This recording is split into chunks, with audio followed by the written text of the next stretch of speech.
अस्सलाम वालेकुम दोस्तों। पाकिस्तान और इंग्लैंड के दरमियान दूसरे वनडे मैच में भी पाकिस्तान क्रिकेट टीम की बैटिंग दोस्तों बिल्कुल फ्लॉप नजर आई और पाकिस्तान टीम के कप्तान बाबर आजम और पाकिस्तान क्रिकेट टीम के विकेट कीपर मोहम्मद रिजवान को पाकिस्तान टीम के रमीज राजा जो कि पाकिस्तान टीम के साबिक कप्तान भी हैं, उन्होंने लाइव में गंदी गंदी गालियाँ निकाल दी दोनों खिलाड़ियों को। तो दोस्तों जैसे आपको पता कि पहले वनडे मैच में भी पाकिस्तान क्रिकेट टीम को इंग्लैंड क्रिकेट टीम के हाथों एक बड़ी शिकस्त का सामना करना पड़ा। तो पहले वनडे मैच में भी पाकिस्तान क्रिकेट टीम की बैटिंग दोस्तों बिल्कुल फ्लॉप नजर आई। तो ऐसा लग रहा है कि जैसे पाकिस्तान क्रिकेट टीम जो कि बैटिंग करना भूल चुकी है। तो दोस्तों ऐसे ही कुछ दूसरे ओडीआई मैच में भी देखने को मिला है। तो मुकम्मल तफसील आप लोगों को इस वीडियो के अंदर आप लोगों को बताएंगे।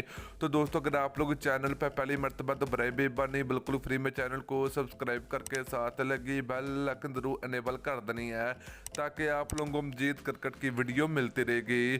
तो चलिए दोस्तों आपको बताते चले कि पाकिस्तान और इंग्लैंड के दरमियान दूसरे वनडे मैच में भी पाकिस्तान क्रिकेट टीम के कप्तान बाबर आजम को अच्छी बल्लेबाजी का मुजाहरा नहीं कर पाए और इंग्लैंड क्रिकेट टीम के तेज गेंदबाजों के सामने बिल्कुल दोस्तों नाकाम नजर आए पाकिस्तान टीम के कप्तान बाबर आजम।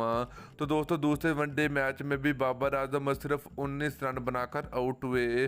तो दोस्तों बात करें पाकिस्तान क्रिकेट टीम के विकेट कीपर मोहम्मद रिजवान की, तो मोहम्मद रिजवान भी इंग्लैंड के खिलाफ दूसरे वनडे मैच में भी कुछ बल्लेबाजी का मुजाहरा नहीं कर पाए, तो वो भी बहुत जल्द आउट हो चुके थे। तो दोस्तों बात करें इमामुल हक की, तो इमामुल हक बहुत बड़ी पर्ची है पाकिस्तान टीम में, तो उनकी पाकिस्तान क्रिकेट टीम में जगह नहीं बनती। तो दोस्तों पहले वनडे मैच में भी इमामुल हक बगैर कोई रन बनाए आउट हुए। तो ऐसा ही कुछ दूसरे ओडीआई मैच में भी देखने को मिला है। तो दूसरे वनडे मैच में भी मोहम्मद हक बगैर कोई रन बनाए आउट हुए।